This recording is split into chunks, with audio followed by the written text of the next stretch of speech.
There's no one on yet, is there? We've never done one of these before. This is the Anfield Wrap live from Avenue HQ, and we are reacting to Liverpool's Champions League draw. My colleagues will be joining me to chat about the draw. Ian Ryan, pick up your mic, lad. Let's get rid of this Ming and Brew as well. How are we? Sam, mate. Where's Josh with the actual information on that? He's on his way. He's on his way. So, we are. Someone says, yo, we can top the group. We probably can, can't we? I mean, in terms of, you know, Paris Saint Germain, obviously a strong side. Yeah. In terms of a trip for Liverpool fans, an easy-ish one. We're already talking about jumping on the mad bus again. If you're watching, boys who own the bus, give us a shout, let's do it all again. Not as far as Ukraine, is it? So there's that. Napoli, beatable home and away. Played them in pre-season. And then, played them in pre-season. Obviously different game, but I think if you look at it, I mean, you know, he's probably going to get. You would almost guarantee the belter, weren't you? And in this case, the class in PSG is a bit of a belter now, aren't they? Same belter. I think with the teams we draw, I'm probably guaranteed a belt. It's stabby, isn't it? It's a little bit. Look, I don't want to be stabby. I don't want to get stereotypical about it, but you know, Napoli have got some naughty lads. Yeah. You know, Belgrade. You're not shrinking about it though, lad, are you? You know what I mean? Handle yourself. But you know, should be incessant, should be tasty. It's exciting as well, isn't it? That's the main thing to say. I mean, UEFA first off, well in for making it more and more and more boring every year when you do that. Oh my God. That's the most boring thing I've ever watched, and we should all be dead excited. We should all be buzzing. I am a bit now, but at the time it was like, this is so boring. How much did you want to punch Diego Forlan in the face? He was taking ages. That man bastard. Forever. What have we got? We're getting some comments here. What a group, mouth-watering games, get in the Reds. Red Star. Yeah, it's I mean, look, it's Serbia, isn't it? But, you know, we'll love it, the Serbia Reds, you know.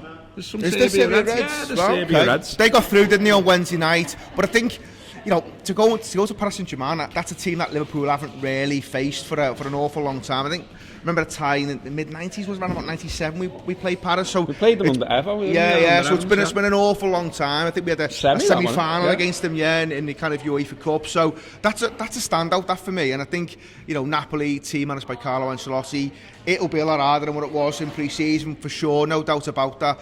But I don't think we can have too many complaints, Robbo. Look at it right now. I fancy the Reds to top the group. I mean, someone's already getting me excited because they've just put there, can you imagine PSG under the lights at Anfield? Oh, yes, I can. And we're going to beat them. We're going to beat them, aren't we? Loads of people here saying we can top the group, and absolutely we can. I mean, it's not the group you'd probably pick if you want. I heard everyone doing that. Everyone was stressing about these pots and all that. You were doing that on Twitter. A little bit of stress. But that's all right, isn't it? I mean, I think the point to be made about the pots thing was, and about getting an easy group was, it's the games that come after, isn't it? So you want that, if it's easier, and if you can get it done, and if you can get through, then it means, you know, you can rest a few, you can rotate and all that kind of thing. What else? Loads of people, by the way, are saying in Paris that we've got to go to the Rush bar. Right, okay. Absolutely. Sign me up. Sign me up. I think on the pots, you stitched me up a little bit on this. I think I wasn't giving a Phil Blundell panic stations like change of underpants fucking routine. I wasn't really that arsed. I thought, if you can get in pot 2, sound. But you know, you're always going to get a decent team. You know, it's the Champions League. It's what it's all about. You want to play good sides, all right? You want to ensure you get through as well. That's obviously the main thing. But you still want to play good teams, don't you? As you said before, under the lights, good away trips. That's what the Champions League's all about. So it would have been a little bit underwhelming if you'd got, you know, 3 really kind of rag-ass teams. I came through here, because you were all in there. I came through and was just watching it with Neil, and he wanted, like, Lokomotiv Moscow and all that sort of stuff. And I'm like, I get it. I know where he's coming from, but at the same time, a big name at Anfield, you know, a sellout, everyone getting into town early afternoon off work, all that kind of thing. Hell, I want to go now. Let's do it now. You want a balance, don't you? So I heard the boys on Talking Reds this morning, and they're pretty spot on. A balance is always good. Now we've probably ended up with, we have got a balance. It's probably maybe a little bit harder than you'd like, but Red Star, you got 6 points. 6 points. You fancy that? To be honest with you, boys, I'm trying to build it up a little bit. I think we'll go to Napoli and we'll probably we're in with a really good chance of going there and winning, to be honest, as well. We'd fancy anyone at Anfield. So, and I think Paris get bigged up because of the whole money and stuff, and they've got Thomas Tuchel in charge now. I fancy us to go there, Robbo, as well, and do them, you know. I mean, at the minute, there's so much good kind of thinking and feel about the Reds, isn't there, that you just feel, and we can't even see the goal at the minute, you know what I mean? No one can even score past us, like, so. What I liked the other day, I don't know if you saw it, Trent was doing an interview and he come across really, really well. I think it was on BT Sport, and they were talking about, you know, you're having a night out on the town now, and he was like, nah, I'm in training at 9:30 in the morning. What are you on about?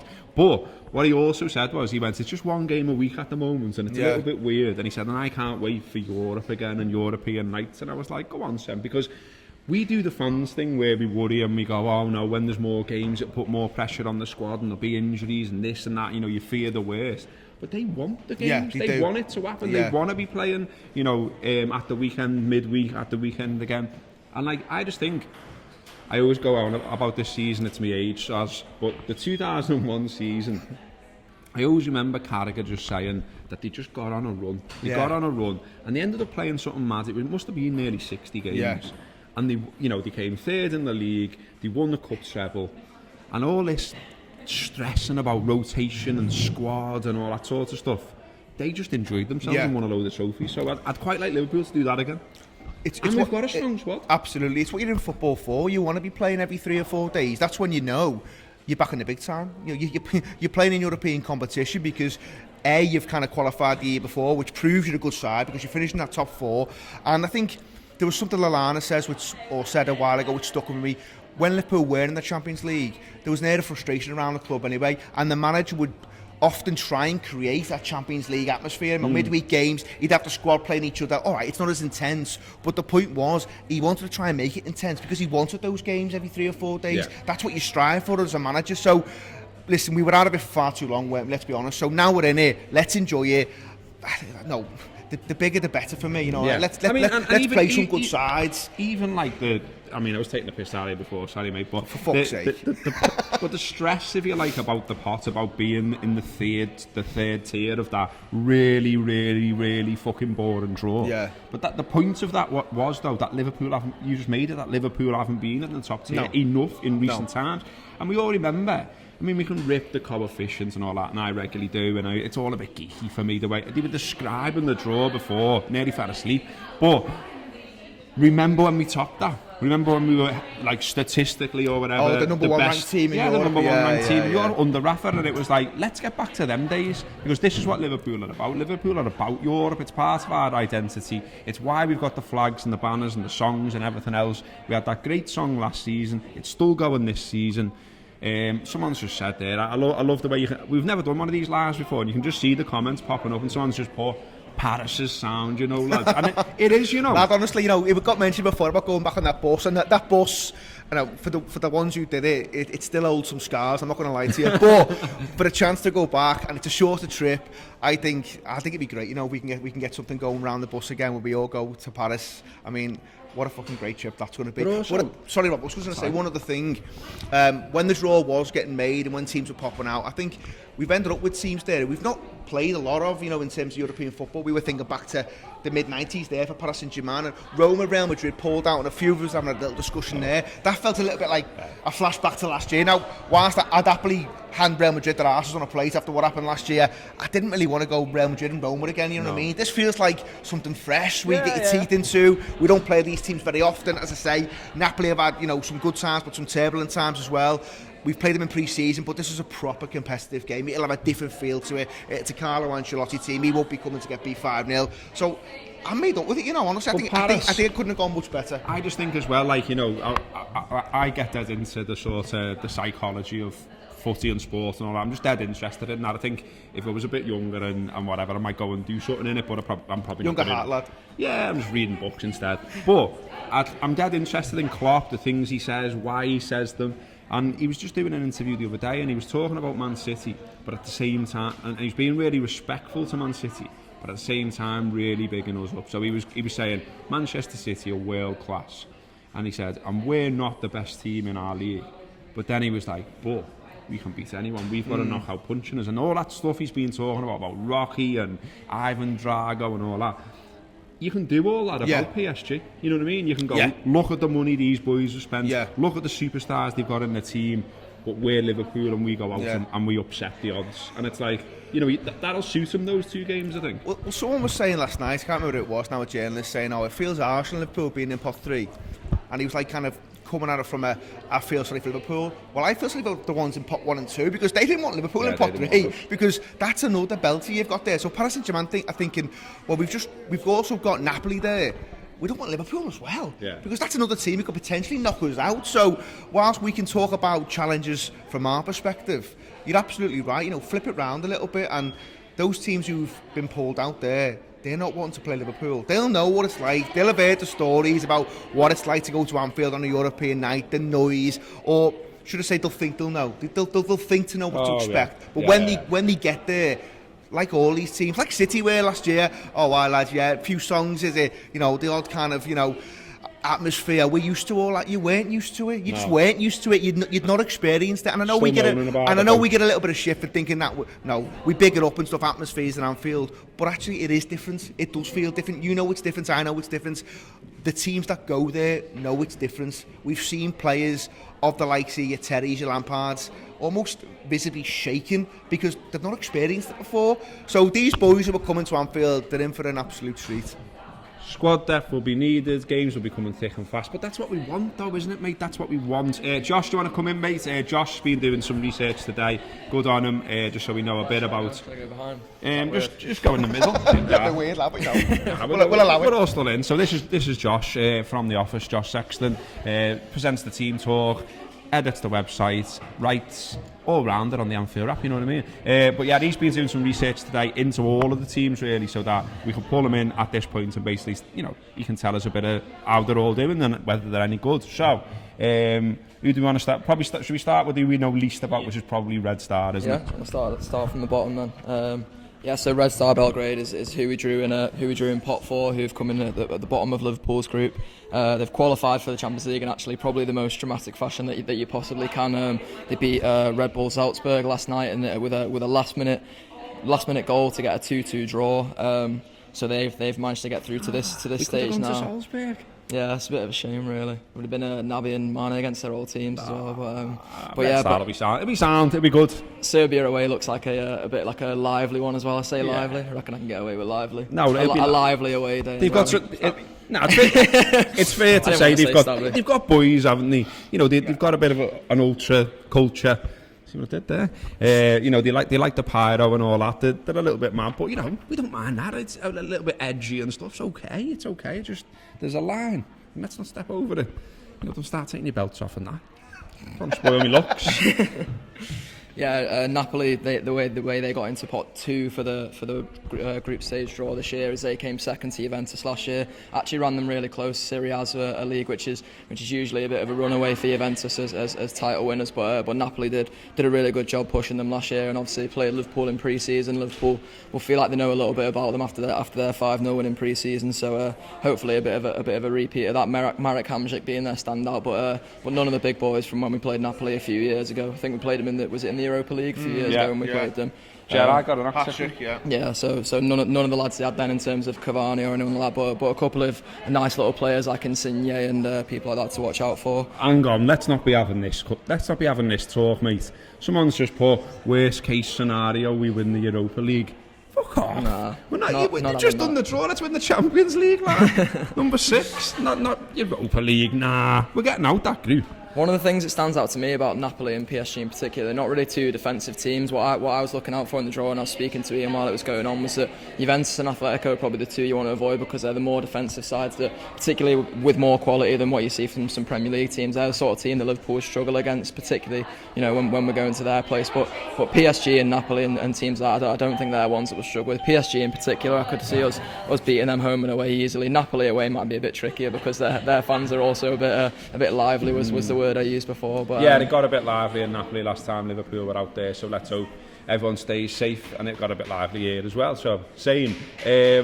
What else do we know? Is there anything else we should know? I mean, how have they all been sort of doing performance wise? Are they in good form? Are they in bad form? Any of them shit?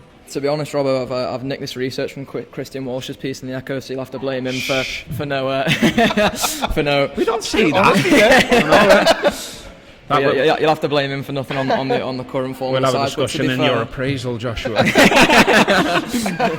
But no, it's hard to take anything off current league positions anyways, as we all know, as we're all being told at the moment when we're singing about the Reds being top of the league. But obviously with Napoli, we know a bit about them from pre-season, albeit they've probably got a couple a bit more sort of settled from what we saw in pre-season compared to what they are now. But I think from them and PSG, you know you're going to get a game. PSG in particular, in recent years in the Champions League, a lot of their games have been really high score, and they're the sort of games that we probably live for at Anfield, albeit you get a bit of a heart attack for example Roma at home last season where they get the 2 late goals. But you live for them sort of games, I think, where there's still something to play for when you go away, but you've had the excitement of the game you got at Anfield. So I'd anticipate more of that when these teams come in. The likes of PSG there, because they are classed as a big team now, they've had all the money and stuff, but they've got good players, they'll fancy themselves, won't they? So I think sometimes that plays into Liverpool's hands. A team who thinks we back ourselves against anyone, all right, well, come and have a go with us then, because that plays right into a team who can absolutely destroy it on the counter-attack,